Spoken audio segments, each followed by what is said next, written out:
Di sini kelompok kami akan menjelaskan tentang peristiwa Orde Baru.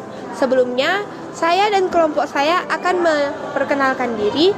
Nama saya Karna Angelika. Nama saya Devika Gata Fiona Tendang. Saya Afrisar Kala. Halo, saya Juda Pratama.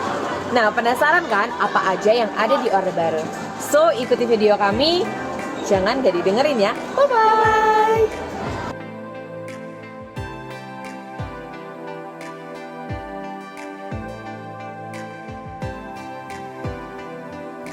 Orde Baru. Orde Baru adalah sebutan yang diberikan untuk masa pemerintahan Lejen Soeharto yang dimulai pada masa peristiwa Super Semar. Super Semar adalah mandat yang diberikan kepada Lejen Soeharto untuk memulihkan kewibawaan nasional pemerintah Indonesia. Langkah pertama yang diambil oleh Presiden Soeharto untuk memulihkan kewibawaan negara Indonesia yakni membubarkan PKI. Dan langkah selanjutnya adalah menyuruh kembali siswa dan mahasiswa untuk kembali ke sekolah. Pada tahun 1966 terjadi krisis kepemimpinan di Indonesia antara Presiden Soekarno dan juga Lejen Soeharto.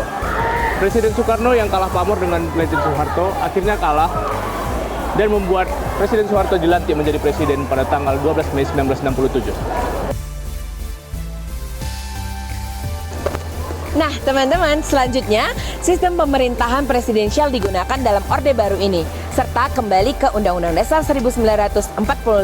Nah, di zaman Soeharto ini, Soeharto memiliki tujuan untuk meningkatkan ekonomi dan militer Indonesia. Dan benar saja, ekonomi Indonesia sangat berkembang pesat, meskipun masih terjadi KKN dan korupsi di mana-mana.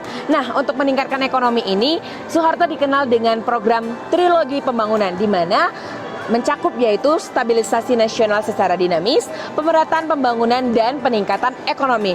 Di samping itu juga terjadi dui fungsi ABRI dan juga pengecilan kelompok partai-partai yang hanya tersisa seperti Golkar, PPP, dan yang lainnya. Situasi-situasi yang terjadi di Indonesia pada 1997, yang pertama yaitu krisis moneter, di mana nilai rupiah di Indonesia menurun dan perekonomian di Indonesia menurun. Yang kedua yaitu kurangnya kepercayaan masyarakat terhadap pemerintah, karena program-program yang sudah dijanjikan oleh pemerintah tidak dilaksanakan dengan baik dan tidak dijalankan dengan baik. Oleh karena itu, masyarakat sudah tidak percaya lagi kepada pemerintah. Yang ketiga yaitu kemiskinan di wilayah-wilayah. Karena pemerintah hanya terfokus pada wilayah-wilayah pusat, maka wilayah-wilayah yang terpencil terbelakangkan dan terjadilah kemiskinan. Yang selanjutnya yaitu demo mahasiswa dan demo masyarakat umum.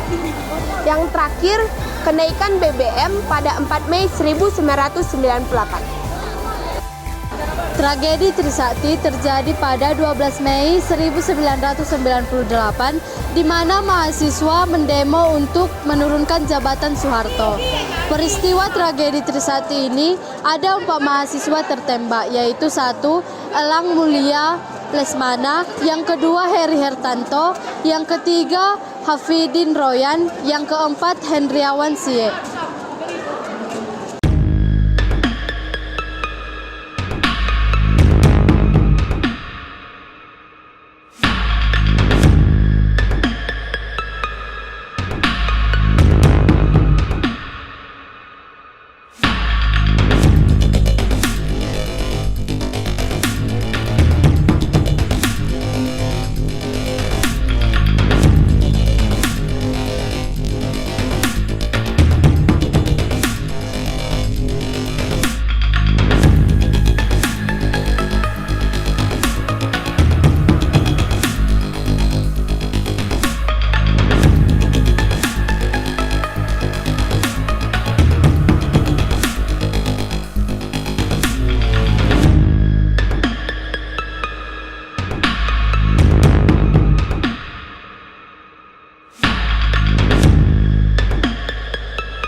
Sekian dari video kami.